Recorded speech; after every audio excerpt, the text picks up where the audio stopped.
যারা ত্যাগ ও মননশীল জীবন বেছে নেন তারা এমনকি দেবতাদেরও প্রিয়। ধম্মপদ 181। যারা মহৎ ও জ্ঞানী তারা ধ্যানে অভিপ্রায়, তারা অপবিত্রতাকে জয় করতে উদ্যত। এটি নির্বাণ অর্জনের পথ। তারা মননশীল এবং এই ধরনের আলোকিত ব্যক্তিরা সকলের প্রিয়।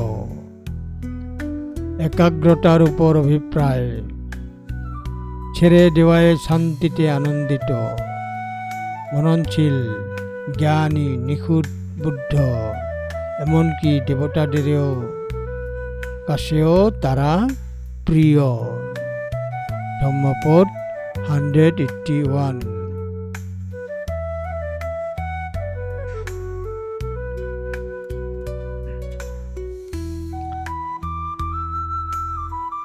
ये জানো পশুটা ধীরা, নেক্ষম্য পশমে রতা, দেবাপিতেসং পিহয়ন্তি, সম্বুদ্ধানং সতিমতং।